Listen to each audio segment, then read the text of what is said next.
This is one of my favorite episodes of The Twilight Zone. It's called 5 Characters in Search of an Exit. Basically, there's 5 people who sit around in a giant cylinder, and they have no idea who they are, why they're there, or how they can leave. And it's just really good. I mean, just listen to some of the lines from this episode. I think they speak for themselves. Maybe this is a mirage, an illusion. We're dead, and this is limbo. We don't really exist. We're dream figures from somebody else's existence. Or we're each of us having a dream, and everyone else is part of the other person's dream.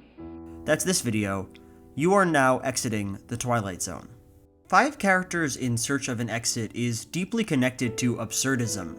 By that, I mean that it centers itself on the idea that the universe is a place that's complicated and arbitrary, and that there's no way we can understand it at all. That's logic, isn't it? But it doesn't figure at all. The characters in this episode and the room they're trapped in can be read as an extended metaphor for the human condition. Just like the toys in the bucket, we are brought into this world without a clear purpose, a sense of what brought us here or of where we're going. Each of us woke up one moment, and here we were in the darkness. And just like the toys, we try to construct a sense from our world, to make sense of things we just can't make sense of. That feeling of absolute confusion in the face of a chaotic universe is at the heart of this episode. But there's one thing that's always bothered me about this episode: the ending. Rather than closing the story ambiguously, letting the characters stay in this inexplicable room forever, the writers give them an out, show us that these people are in fact toys, and that while they're in a purgatory now, they will escape one day. Just a barrel. A dark depository where are kept the counterfeit make-believe pieces of plaster and cloth wrought in the distorted image of human life. But this added hopeful note. Perhaps they are unloved only for the moment. In the arms of children, there can be nothing but love. In one moment, we realize that the episode isn't really about endless confusion or existential angst. Instead, it's about how we can't find material solutions to immaterial problems. About how the world may be absurd, but that absurdity has its limits. The Major, the protagonist, spends the entire episode searching around the cylinder for a way to escape. He tries to figure out how the room works, what it's made of, how to break through its walls. Have you shouted? Endlessly.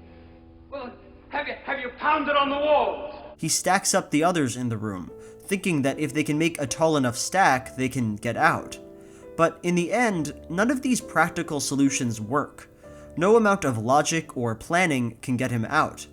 But just because the room isn't the sort of thing the characters can make sense of, that doesn't mean there's no sense to it. The figures in the episode never know it, but they are part of a master plan. They have a purpose. They're toys.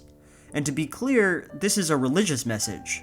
Religion, just like this episode, tells us that the answers to our questions can't be answered in the world of things, that we can't have clarity without an awareness of a high and mysterious order. I just dropped that in the barrel over there, will you?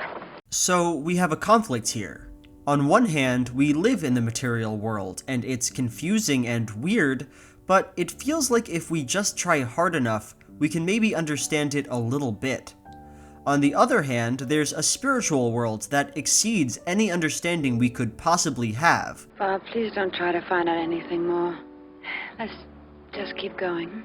When I think about this conflict in the Twilight Zone, between the absurdity of the world and the existence of a spiritual reality, it might seem weird, but I think of Rick and Morty.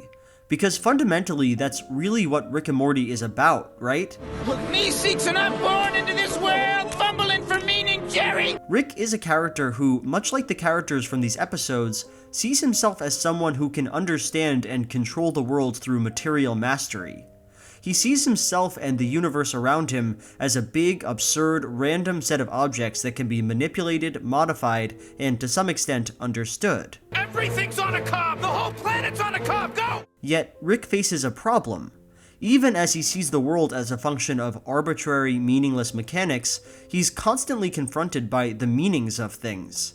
He knows that his daughter is one of an infinite set of his daughters, yet for some reason he looks after her well-being, wants her to be happy. Maybe you matter so little that I like you. Or maybe it makes you matter. Maybe I love you. He says that he doesn't care about Morty, but there's a part of him that can't help but love him. That bullet is laced with an encrypted nanobotic virus that will disintegrate your Morty in about 20 minutes. You think I give a shit? I know you give a shit, dummy. And when it looks like he's gonna die, Rick prays to God, suggesting that he doesn't think he has the answers. Oh, sweet Jesus, please let me live. Oh my God, I gotta fix this thing. Please, God in heaven. Yes, the world of Rick and Morty is inexplicable, lacking in direction or clear purpose, but there's something extra that always eludes Rick. Boundaries to what his absurd understanding of the universe can account for. That's a three-pointer. I think the reason these shows focus so much of their energy on this philosophical tension is that it's a really resonant thing to focus on. Even as these characters exist in worlds without any apparent meaning, that absurdity never sits quite right with any of the characters. Now that is a logic that you can live with. And maybe more importantly, it never quite sits right with us. It's just not a logic we can live with.